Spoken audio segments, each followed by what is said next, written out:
Para muitos já está quase na hora de ir almoçar, mas ainda nós não comemos o pão depois da escola sabatina. Então temos alguns minutos para estudar a palavra de Deus. É um privilégio para mim acompanhar a programação dos 15 anos do Projeto Sonhando Alto e participar desse final de trimestre aqui na igreja da Asa Norte. Durante 15 anos eu vivi em Brasília, ainda estou vivendo, aguardando agora os documentos para poder atender esse chamado de Deus em liderar o departamento de publicações na Associação Geral. Brasília fez parte da nossa vida, é parte da nossa vida. Nós chegamos aqui, as nossas filhas tinham 15 anos de idade, 16 e 15 anos. E nós estamos saindo daqui, as nossas duas filhas já são casadas, são profissionais, ou seja, uma parte da nossa vida foi aqui em Brasília, trabalhando na divisão sul-americana. Uma garotinha e sua vovó estavam na fila do zoológico de San Diego.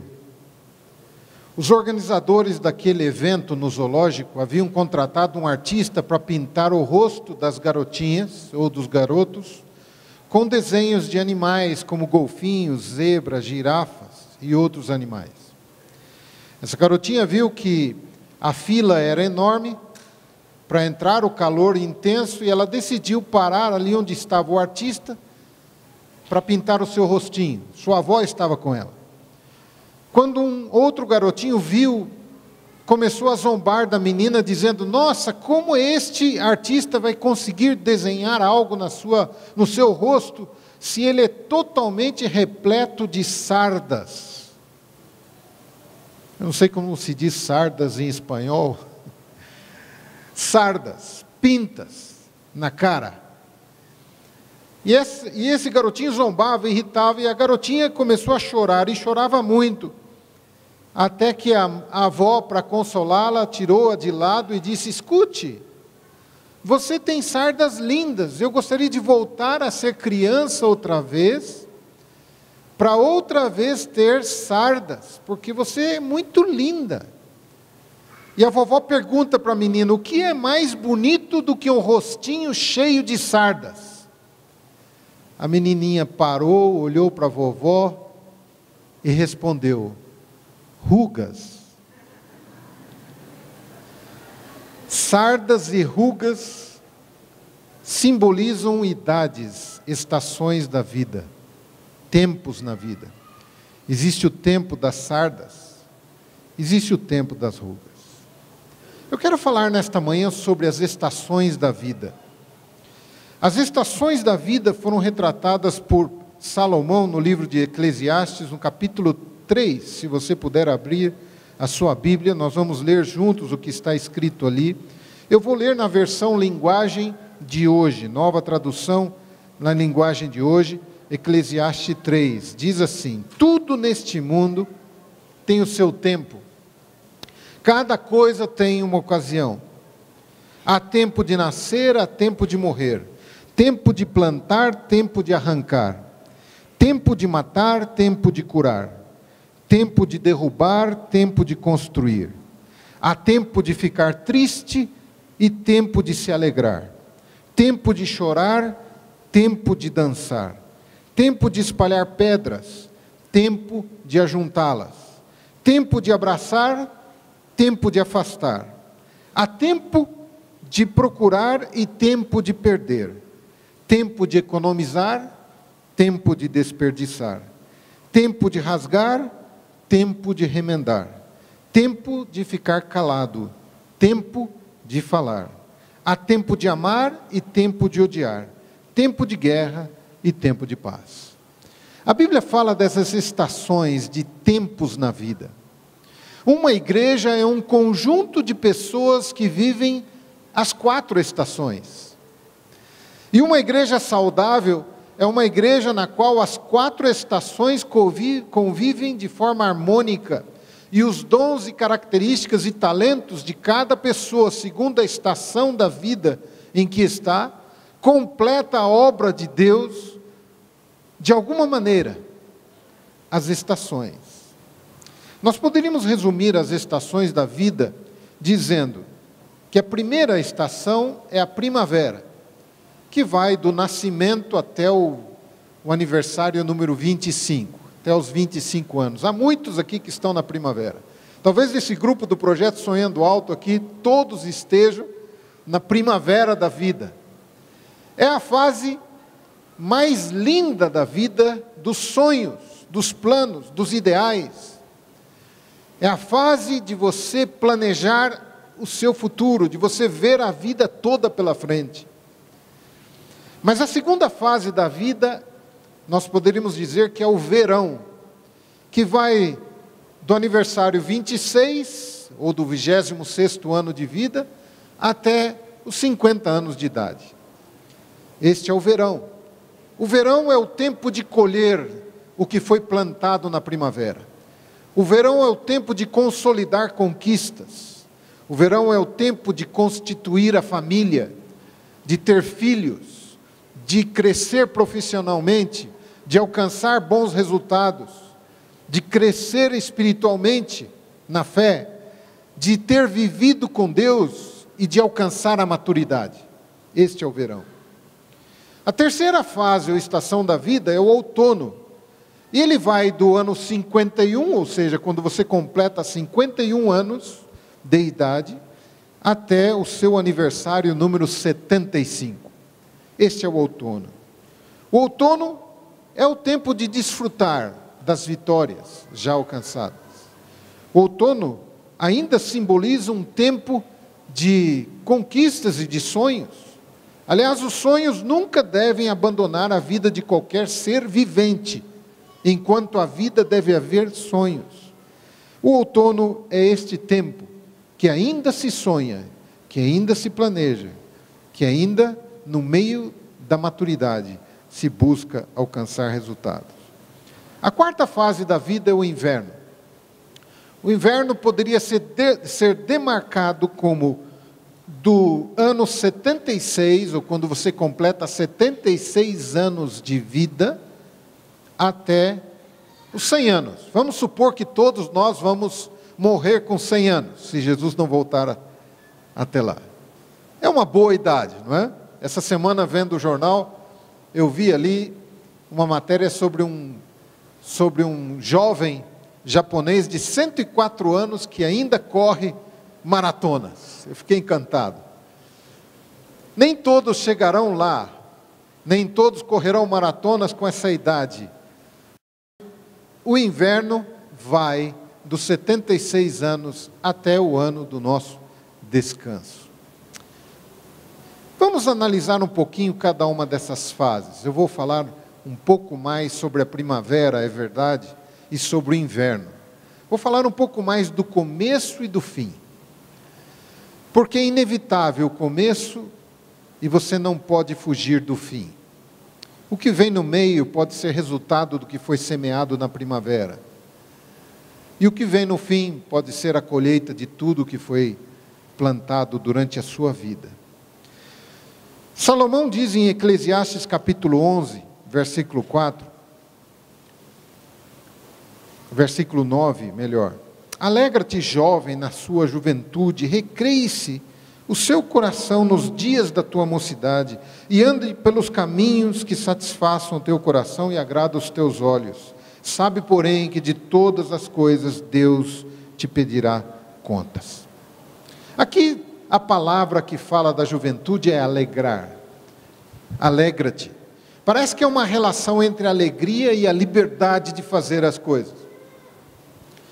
O curioso é que as pesquisas têm mostrado que os países em que se há mais oportunidades, muitas vezes nem sempre são os países em que os jovens são mais felizes. A Unicef apresentou uma relação dos 21 países mais desenvolvidos do mundo e qual seria o lugar onde os jovens são mais felizes. E a pesquisa da Unicef indicou a Suécia. A Suécia é o país em que os jovens são mais felizes. Por quê? Porque os países escandinavos eles alcançaram essas médias elevadas na qualidade de vida dos jovens.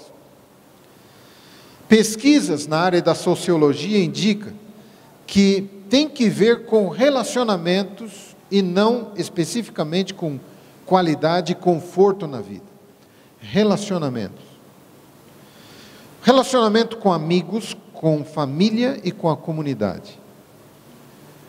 Porque onde há intenso relacionamento,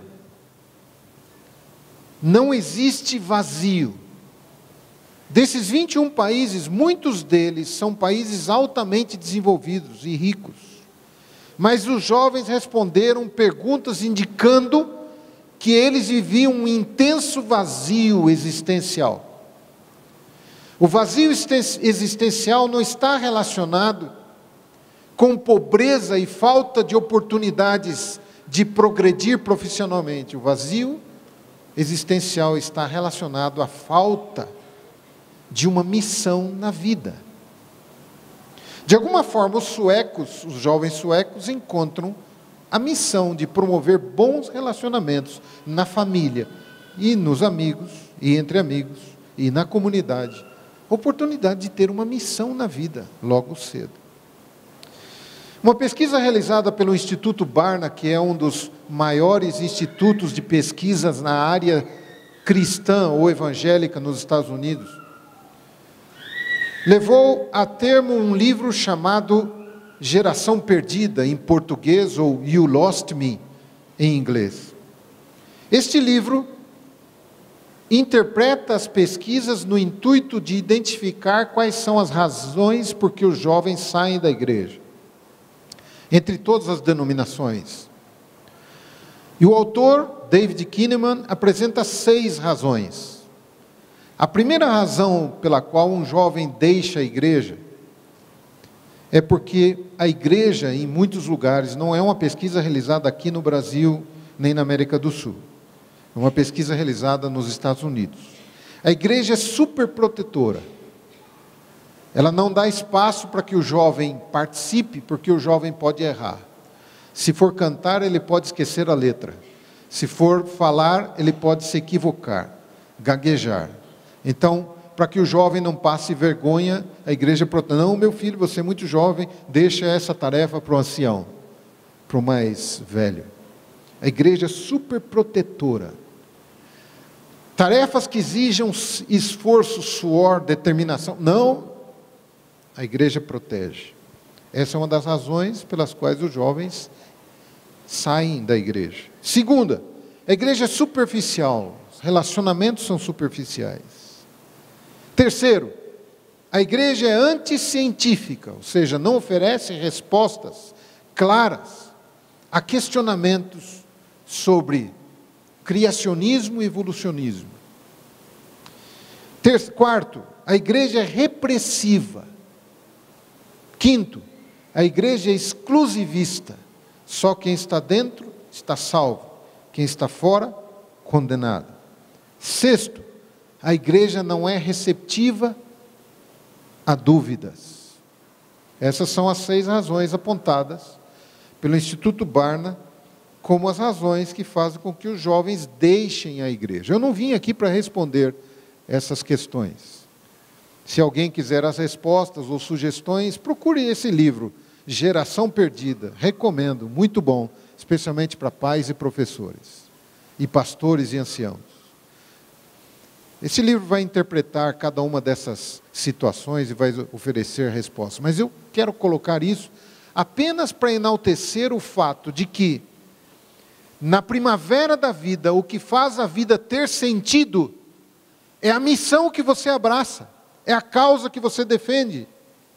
É isso que torna a vida animada, interessante. Não são as riquezas que você talvez gostaria de ter, não são as coisas, os bens, são os desafios, pelo contrário, são os sonhos. Estes sonhos é que tornam a vida interessante, a missão, o propósito. O que os jovens gostam de fazer? No tempo em que atuei como líder de publicações e depois, nesses últimos anos, como vice-presidente da igreja aqui na América do Sul, como conselheiro da área jovem da igreja, eu percebi algo interessante. O jovem gosta de conhecer o desconhecido. Quando se fala assim, jovem, vamos para um lugar que você nunca foi. Estou dentro. O jovem gosta de experiências que promovam algum tipo de aprendizado. Ainda mais quando esse aprendizado não é formal, ou seja, não está no banco da escola. Um aprendizado informal, amizades, lugares novos, culturas diferentes, situações diferentes. Os jovens vibram com isso. Terceiro, o jovem aprecia ser desafiado por uma causa, por uma missão. Como eles abraçam uma causa? Capaz de entregar a vida a esta causa. Na história nós temos inúmeros relatos de jovens que entregaram a vida por causas. Quem são os grandes heróis da história do mundo? Da história do Brasil? Com que idade eles morreram por uma causa? Você vai notar que os grandes heróis, mártires, eles eram, grande parte deles, jovens. Estavam na primavera da vida. Eu não estou apelando para que você morra por uma causa, eu estou apelando para que você viva por uma causa. E é mais difícil viver por uma causa do que morrer por uma causa. Ninguém morre por uma causa sem ter vivido por ela. É uma ilusão pensar, quando Jesus estiver voltando, eu vou entregar minha vida, se for necessário. Não. Ele espera que você viva a vida pela causa. O quinto aspecto é que o jovem gosta de trabalhar em equipe. O jovem aprecia estar junto, fazer coisas juntas.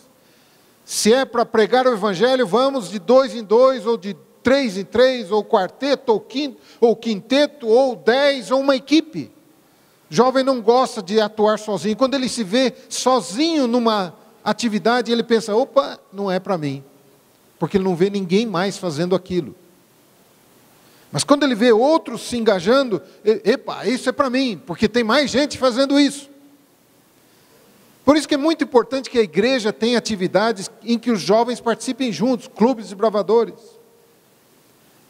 comunidades de jovens, comportores jovens, como é o caso do projeto Sonhando Alto, e outros projetos, 1 ano em missão, Missão Caleb, projetos que convidam os jovens para estar juntos, participar juntos, missão juntos, eles gostam de estar juntos. Jovem não deve ser deixado isolado. Se você tem um jovem isolado na sua casa, cuidado. O isolamento de um jovem é a condenação para o vício. Ele precisa estar junto, e junto de gente boa, que queira uma causa, uma missão. Não é incomum a gente ver jovens se levantando. Há poucos meses a igreja dedicou 25 missionários para o mundo, aqui na América do Sul. E todos eles, com exceção de um casal, todos os outros 24 casais, tinham 25 anos de idade para baixo. Hoje estão no Oriente Médio, estão na Ásia, estão enfrentando as lutas mais duras e inimagináveis. O jovem gosta de desafio. Ellen White diz o seguinte para os jovens: fixem alto o seu alvo, e passo a passo, com esforços dolorosos, abnegação e sacrifício, subam até o topo do progresso, que nada vos impeça. Mensagem aos jovens, página 99. E ela continua dizendo o seguinte: uma vida sem objetivo é uma vida morta.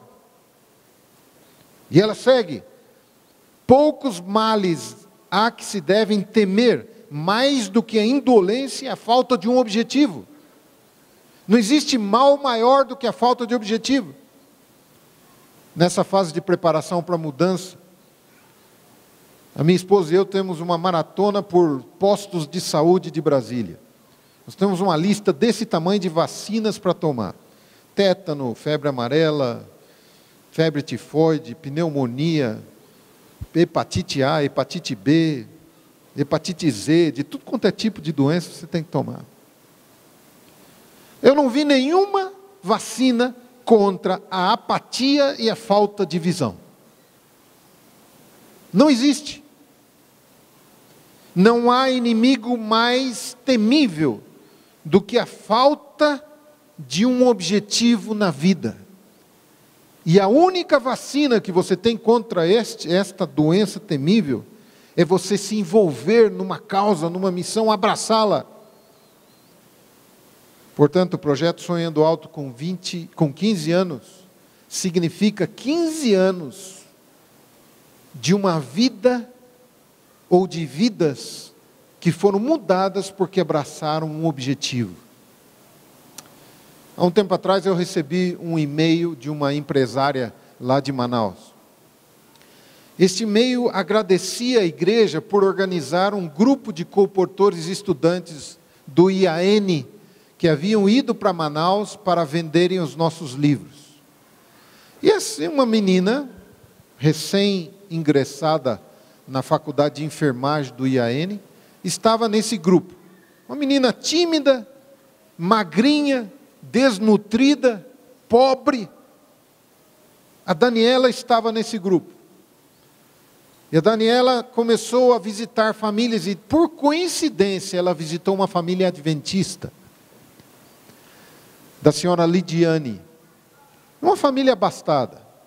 Essa senhora ficou atenta ouvindo a apresentação da Daniela e ficou impressionada com a determinação daquela menina tímida que falava muito baixinho, que lutava contra as suas próprias tendências e natureza tão frágil. E a dona Lidiane, a irmã Lidiane, resolveu fazer uma coisa.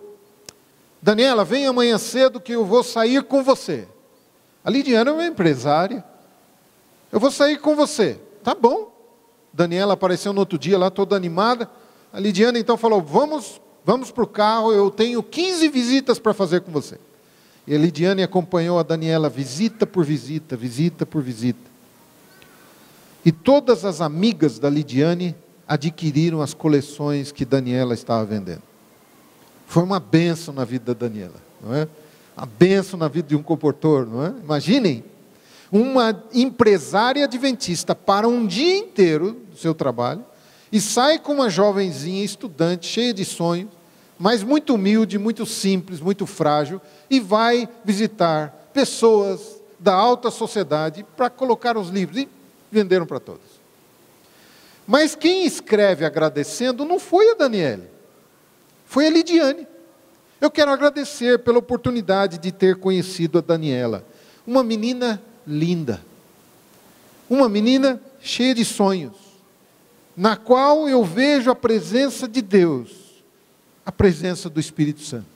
Eu peguei aquela cartinha tão cheia de significado, que havia chegado uns dias antes de um programa lá no IAN, e eu levei essa carta. E lá no IAN eu comecei a pregar, e de repente veio a intuição, fale desta carta. Não sei porquê, eu peguei a carta e li. Ao terminar o culto, uma menininha moreninha veio conversar comigo. Pastor, eu sou a Daniela. E eu conheci quem era a Daniela. Daniela nasceu no interior de Minas Gerais. O pai é alcoólatra. A mãe trabalha em minas de carvão. Ela tinha 8 irmãos, 2 excepcionais. Família pobre. Até que um dia, por não ter o que comer em casa, Daniela vai trabalhar na casa de um pastor como doméstica. E o pastor vê aquela menina, sua dedicação, sua pureza, e diz, menina, você tem que ir para um colégio nosso. Mas não tenho como. Pastor, eu não tenho como. Tem sim. Tem uma equipe do projeto Sonhando Alto em Belo Horizonte. Vou pagar a sua passagem, você vai para Belo Horizonte. E lá vai a Daniela com seus 40 e poucos quilos. Magrinha, desnutrida, vai para Belo Horizonte. E ela trabalha dezembro e janeiro, com o tremendo desafio de alcançar o resultado para pagar um semestre da faculdade de enfermagem. Mas Daniela é muito esforçada, ela passa no vestibular. Ela é muito dedicada, ela consegue 2 meses para pagar. E ela vai assim mesmo. E o colégio a aceita. E ela começa a faculdade. E durante os 4 anos de faculdade, Daniela lutou contra tudo e contra todos para completar. Ganhou apoio aqui, apoio ali, continuou comportando. Irmãos, hoje a Daniela é enfermeira de alto padrão do Hospital Adventista de São Paulo. Há um mês encontrei a Daniela. Daniela me entregou uma carta. Agora ela falando. Como a Daniela, existem muitos jovens adventistas no Brasil e no mundo, querendo abraçar uma meta, um sonho, uma causa. E eu falo para vocês agora que estão aqui, não desistam do sonho. Se você não tem o sonho, você já está morto. Nem no inverno, eu conheço pessoas que estão no inverno da vida, que são alimentados por sonhos tremendos. E se um jovem não tem sonho, ele já está morto. Tenha um sonho, tenha uma causa. A vida começa quando você abraça uma causa, um sonho. Não deixe, porque a sua causa tem 3 grandes objetivos. Primeiro, pregar o Evangelho. Segundo, desenvolver os seus próprios talentos enquanto você visita as pessoas. Terceiro, você ganha recursos financeiros de forma honesta e suada. Dinheiro suado vale a pena. E é bom que você aprenda isso. Dinheiro difícil é mais saboroso e é melhor investido. Tudo que é fácil, vai fácil. E isto vale para qualquer jovem da igreja, seja do projeto Sonhando Alto, ou seja de qualquer outra fase da vida, ou que esteja fazendo qualquer outra coisa. Dinheiro suado, trabalhado, é dinheiro abençoado. Então a comportagem oferece esses 3 grandes benefícios: pregar, desenvolver talentos e ganhar seu dinheiro de forma suada e trabalhada. Mas vamos falar um pouquinho das outras fases da vida para terminar. Falta poucos minutos. Se eu falar sobre o verão, é a fase das conquistas. Há um texto na Bíblia, em 1 Reis capítulo 10, versículo 14 a 20, que fala de como Salomão alcançou o ápice da sua vida. Diz que ele dominou as vias comerciais, se tornou um homem extremamente rico. E ali no relato de 1 Reis 10, 14 a 20, eu estou apenas mencionando, não vou ler todo o relato, mas diz que ele tinha em torno de o equivalente a 340 milhões de dólares de entradas por ano apenas em ouro. Apenas em ouro. Era o equivalente de 95 mil dólares por dia de entradas em ouro, sem contar as outras fontes de recursos. Mas diante disso, como é que Salomão diz? A vida é tudo sem sentido. Como é que Salomão, recebendo 95 mil dólares por dia, ousa escrever que a vida não tem sentido? Sim, a vida não tinha sentido numa parte grande da vida de Salomão. A vida só tem sentido se nós permanecermos fiéis a Deus. A vida não tem sentido se nós abandonarmos a Deus. Por mais sucesso que eu possa ter, a vida sem Deus é sem sentido. Se você está na fase de Salomão, da maior prosperidade da sua vida, lembre-se disso. Salomão disse: a vida não tem sentido quando ele desfrutava as maiores vantagens econômicas da sua vida. A vida não tem sentido quando ela não tem Deus. A terceira fase é o outono. Rapidamente, falar do outono. É a fase que nós começamos a filosofar, 50 anos para cima. a entender, a explicar as coisas. É a fase da maturidade, tudo muda. Até mesmo a aparência muda. E uma das características daqueles que estão de 50 para cima é não entender bem que eles também envelhecem como todo mundo ao redor deles.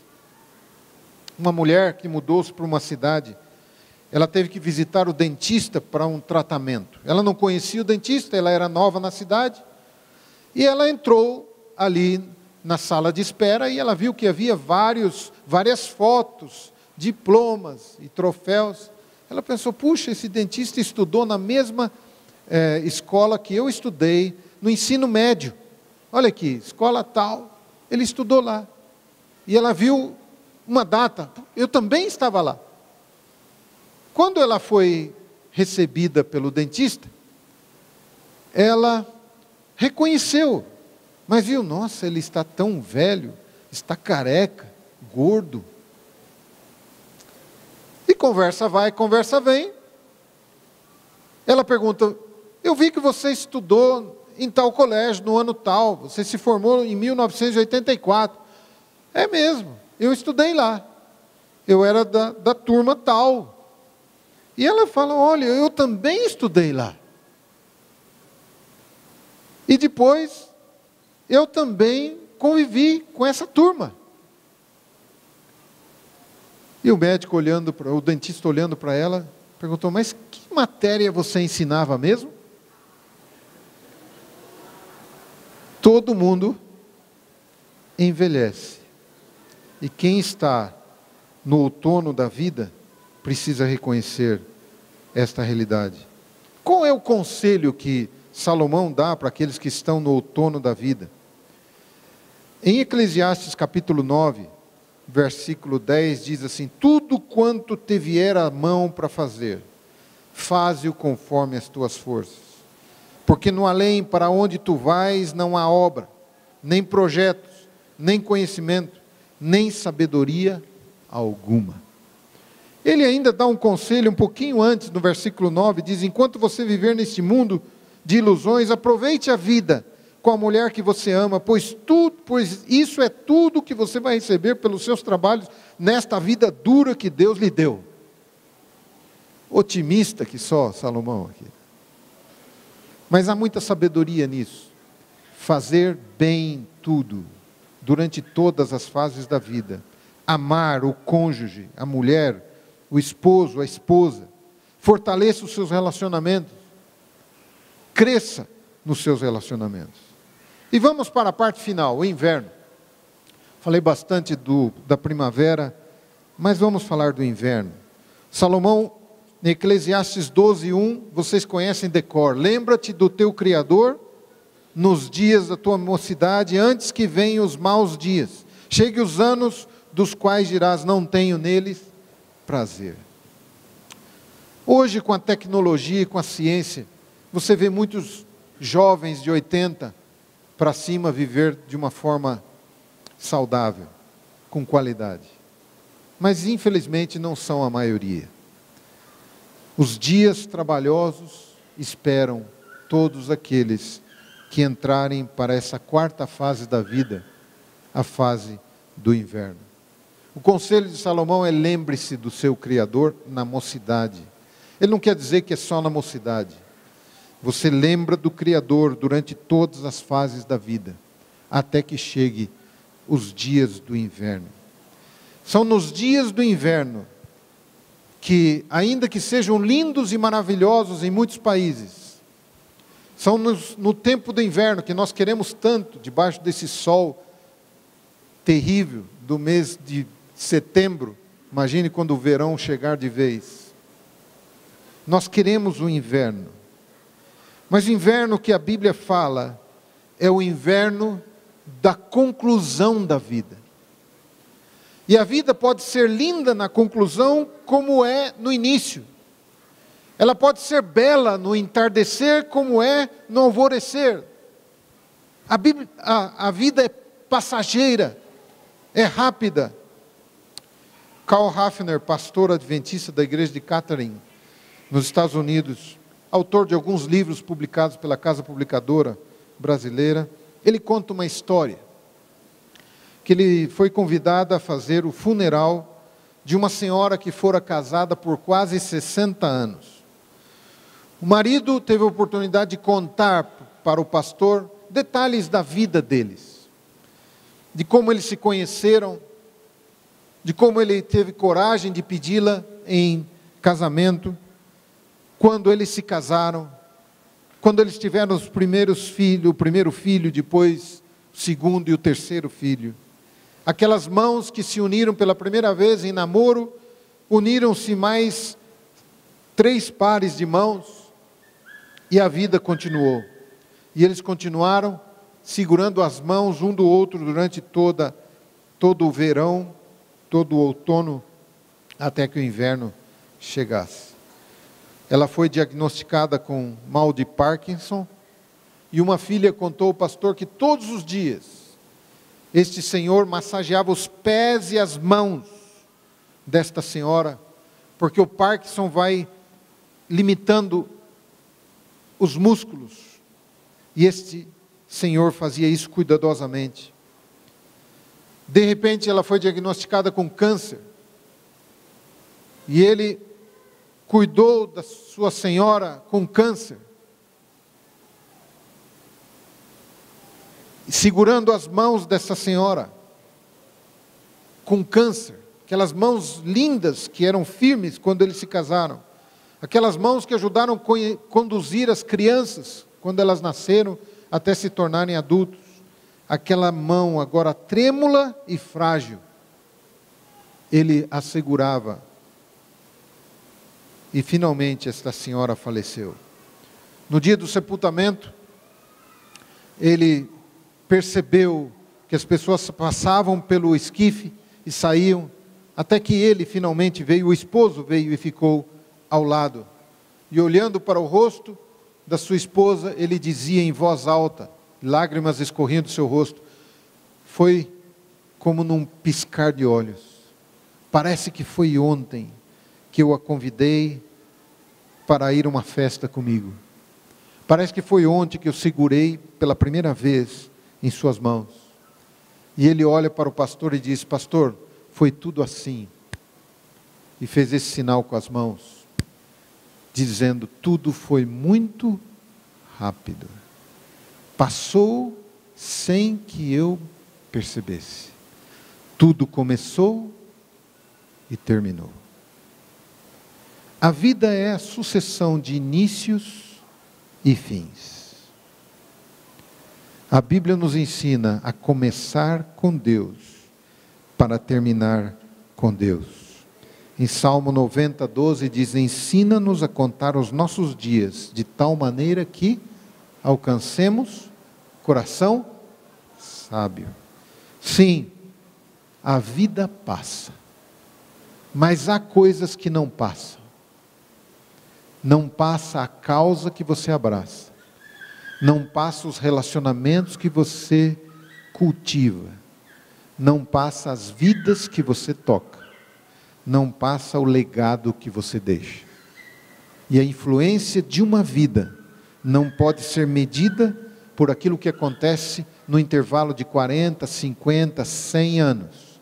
A influência de uma vida só é medida de forma adequada depois mesmo que você descansa e a sua vida continue pregando aqueles que vierem depois. Este é o desafio para nós.